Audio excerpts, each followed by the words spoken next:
slow up, no I don't take shit. I got no love for the fakeness. If you wanna play tough and wanna hate this, I'll always show up. I don't ever slow up, no I don't take shit. I got no love for the fakeness. If you wanna play tough and wanna hate this, I'll always show up and make a statement. I don't ever slow up, no I don't take shit. I got no love for the fakeness. If you wanna play tough and wanna hate this, I'll always show up and make a statement. Everything I do so instinctive and so passionate. Every word I move so descriptive like an adjective. I got a vendetta against people who patented being negative when you should be getting after it. I got facts over tracks, this and that. Spitting slow, spitting fast. I could roast, I could gas. Think I'm okay at last, but I don't know if that can erase all the past. And the pettiness, a reflection of the emptiness. Hilarious, you think you're worth my time, you're delirious. Mysterious, because you hide behind a fake exterior. Inferior, you know I'll always be a bit superior. Get off of me, this ain't no humble brag. I want you to hear words, you can say them back. I want you to feel free from the chains at last, and to believe in what you got, it was built to last, yeah. Now that I've been put through hell, I never got anyone's help. I had to do it all myself.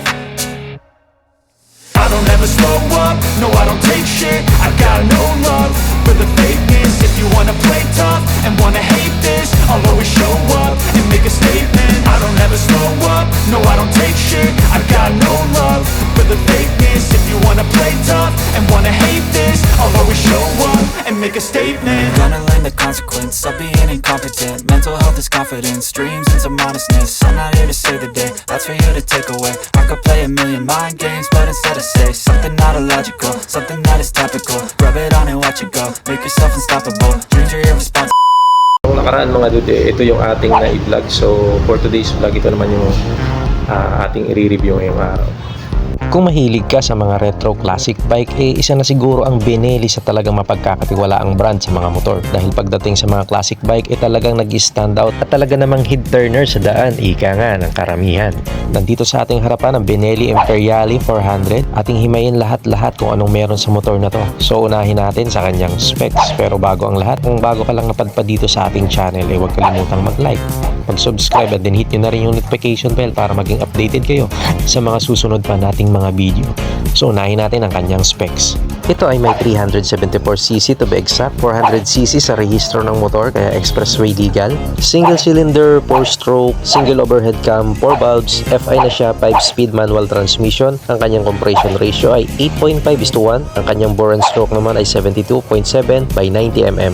Dahil pang chill ride lang ang big bike na to at talaga namang hindi siya pang performance riding, yung tipong tamang namamasyal ka lang. At syempre hindi siya sports bike, ay naka-air-cooled pa ang isang to. 20.7 horsepower at 6,000 RPM ang kanyang maximum power at may 29 Nm at 3,500 RPM naman ang kanyang max torque. Hanggang 12 liters naman ang kayang ikarga sa kanyang tangke. Ang kanya namang fuel consumption ay 100 km sa bawat 3.2 litro ng gasolina. At dahil nga big bike ang isang to, may bigat ito na 205 kg, talagang may kabigatan nga, may seat height naman ito na 780 mm.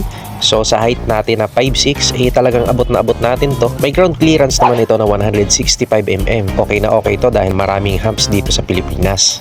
Ang kanya namang front suspension ay telescopic fork na medyo may kalakihan din. Ang kanyang tire size sa unahan ay 190 by 19, so naka-tube type siya. Ayan, kung nakikita nyo, ayan yung kanyang pito. Tapos yung kanyang rim, ayan, dahil sa classic bike ito ay naka-spoke siya or naka-rayos. Equip na rin ito ng ABS sa unahan. Ayan, kung nakikita nyo, naka-dual piston caliper siya sa unahan. Tapos ayan yung kanyang disc brake, napakalaki din, tapos napakakapal. Ang kanya namang rear suspension ay adjustable dual shock. So dibaso ang isang to. Naka-disc brake din at naka-ABS siya, dual ABS to dahil ABS na rin siya sa front. So may sukat ang gulong niya dito sa hulihan na 130/80 by 18. Ang kanyang headlight ay ayan, kung nakikita nyo, round headlight siya, naka-bulb type siya, maging ang kanyang mga signal light, pati ang kanyang tail light. So dahil classic nga siya, okay na okay yung mga naka-bulb type lang. Nasa sa inyo naman yan kung papalitan nyo siya ng LED. At sa kanya namang meter panel, ayan, naka-dual analog siya. Ayan, so present dyan yung mga information na dapat nating makita sa motor na to. Ayan, kagaya ng oras, odometer, speedometer. Sa bandang gitna naman, ayan, may gear indicator. Sa bandang kanan naman, ayan yung signal light, ABS, fuel check, ang kanya mga signals, etc. etc. Punta naman tayo sa mga switch niya dito sa kaliwang bahagi. Ayan yung passing light niya, high and low, tapos yung signal light niya, turn left and right, ang kanyang busina. May switch din dito yung kanyang ABS. Sa kanang bahagi naman, ayan yung kanyang kill switch, yung hazard, at syempre yung kanyang electric starter. Alright. Yung brake lever niya dito adjustable, ayan o. O diba? Parang may selector siya. Tara at i-walk around review na natin tong big bike na to. Simulan natin sa kanyang headlight. Naka-bulb type pa ang kanyang mga ilaw, ang kanyang headlight, taillight, tsaka yung mga signal light niya. Yung mga case or housing ng kanyang mga ilaw, ayan o, naka-chrome pa. So dagdag sa pagka-classic ng big bike na to. So pagdating dito sa kanyang telescopic fork, ayan. So medyo malaki yung kanyang telescopic fork. Alright, so maganda din yung kanyang front fender, magandang metal yung ginamit. Tapos merong reflector dito, so dagdag visibility sa gabi. Iyon o. So naka-spoke siya or naka-rayos dahil tube type ang kanyang front tire. So diba, so maganda naman yung kanyang mga hub. So pagdating dito sa kanyang kaliwang bahagi, ayan, makikita natin yung kanyang ayan, so reflector pa rin, tapos yung kanyang disc brake, may dual piston caliper. Yung kanyang disc brake makapal din, ayan, nakasulat dito 4.5 mm. Ang sukat ng kanyang gulong dito sa unahan ay naka 19 yung kanyang circumference, kaya medyo naka-upright position ka, medyo malaki yung gulong niya sa unahan kumpara sa likod dahil ang likod natin ay naka 18 lang. So ayan yung kanyang pito. So pag akyat natin dito, so makikita natin dito yung glossy red yung kanyang tangke, tapos naka-emboss yung Benelli, tapos yung tank pad niya dito. So ayan, sa kanyang handlebar, naked handlebar, yung kanyang clutch malambot, tapos magandang rubber yung ginamit dito sa kanyang handle grip.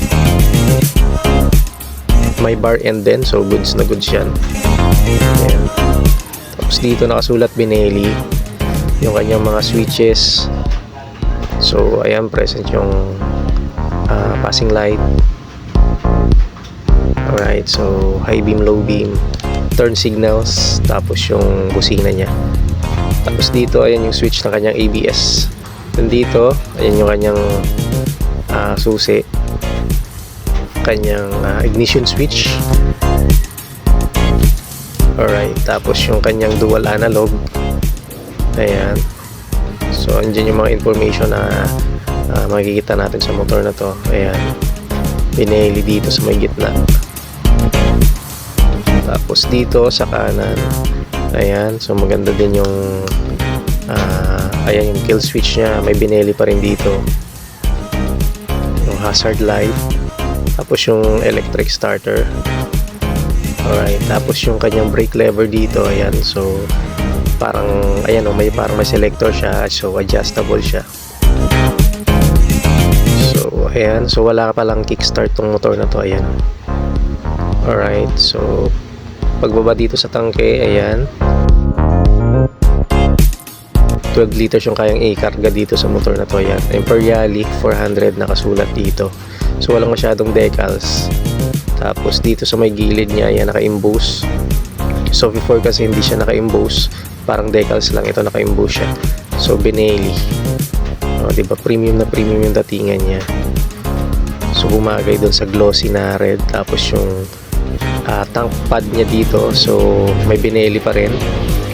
So iwas tayo na madulas kapag may mga biglaang brake. So yung kanyang upuan dito, so maganda din yung ginamit, long lasting cushioning to.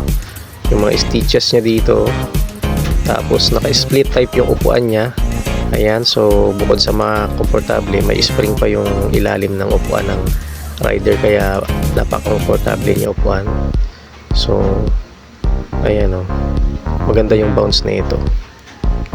Meron ka ng spring sa upuan, tapos maganda pa yung rear suspension mo. Ito yung upuan naman ng back ride mo, so removable siya, pwede mo siyang tanggalin pagka wala ka namang back ride.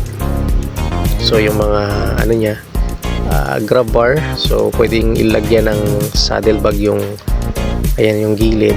So kabilaan po yan. So pagbaba natin dito sa kanyang makina, ayan. So ayan yung kanyang chassis. So dalawa yan, dual. Tapos ito yung kanyang horn. Kanyang elbow. Tapos yan yung makina niya. So straight lang siya. Tapos naka color block yung makina niya. Yung kanyang change gear pedal. So 5-speed manual transmission. Tapos yung apakan ng driver. Ito yung kanyang spark plug. Alright. So pagdating dito, ayan, so malinis tingnan yung sa makina niya dito. Ito yung part na minsan tinitingnan natin. Alright, so dito sa sidings, so walang masyadong decals. Sulat lang dito, ayan, Imperiali 400. So napaka minimalist ng motor na to, walang masyadong decals. Ayan, oh, diba?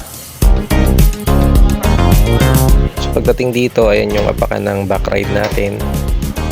So magandang rubber din yung ginamit para hindi madulas yung back ride natin. Tapos dito sa kanyang bandang likuran, ayan yung kanyang tail light, tapos yung kanyang mga signal light.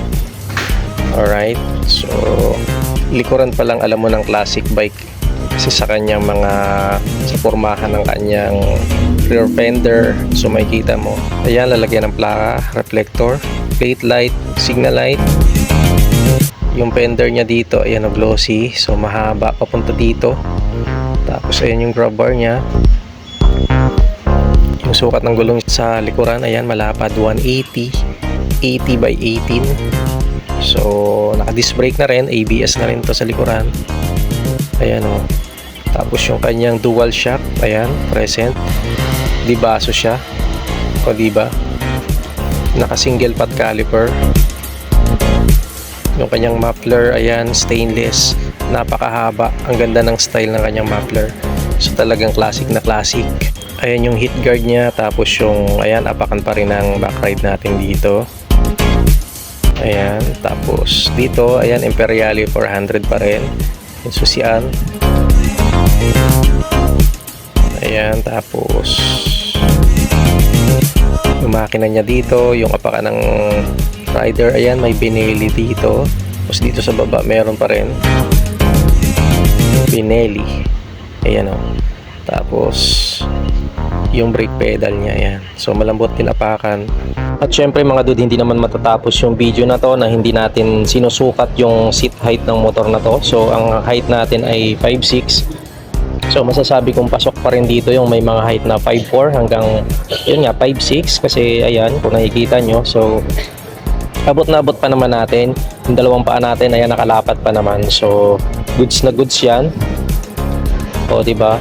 So pasok pa rin sa height ng mga Pinoy.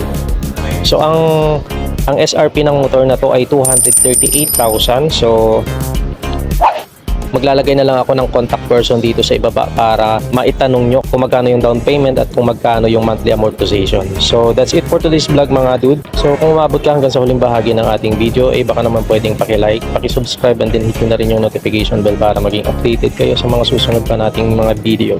So that's it for today. Thanks for watching. Bye bye.